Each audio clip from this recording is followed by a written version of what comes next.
Hi friends, ఈ దేవుణ్ణి చూసే ఉంటారు. విజయవాడ వెళ్ళే రూట్లోనే చాలా చాలా బాగుంది. శివయ్య గారు చక్కగా దర్శనం, మాకైతే చాలా ఈరోజు దర్శనం బాగా జరిగింది. కాకపోతే చాలా ప్రశాంతంగా ఉండిద్దండి. ఈ దేవాలయంలోని ప్రతి ఒక్కరూ దర్శనం చేసుకొని వెళ్ళండి. విజయవాడ వెళ్ళేటప్పుడు తప్పనిసరిగా చక్కగా నంది వాహనం, చక్కగా శివయ్య గారు, చక్కగా కృష్ణుడి గుడి, చక్కగా ఆ పార్కులో జింకలు చాలా బాగున్నాయండి.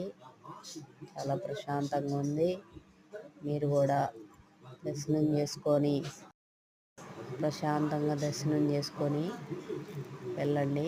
మేమైతే ఇవాళ మాకు బాగా జరిగింది దర్శనం. మేము ఎప్పుడూ రాలేదు, మేము ఈరోజే వచ్చాను. అప్పటికే చూడాల్సినవి చాలా మిస్ అయ్యాము. టైం లేదని గేట్లు క్లోజ్ చేయడానికి బయలుదేరండి అన్నారు.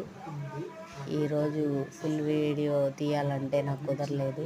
అందువల్ల హాఫ్ వీడియోనే తీశాను. ఉన్న దర్శనంలోనే ఆయన్ని, ఇంకా లోపల ఉన్నాయండి శివలింగాలు, కానీ అవి ఫోటో వీడియోలు కానీ తీయొద్దన్నారండి. తప్పనిసరిగా మీరు దర్శనం చేసుకొని శివయ్య గారిని మనస్ఫూర్తిగా మనసులో ఉన్నది తలుచుకొని ఆయన్ని అనుకోండి. ఆయన తప్పనిసరిగా నెరవేరుస్తాడు.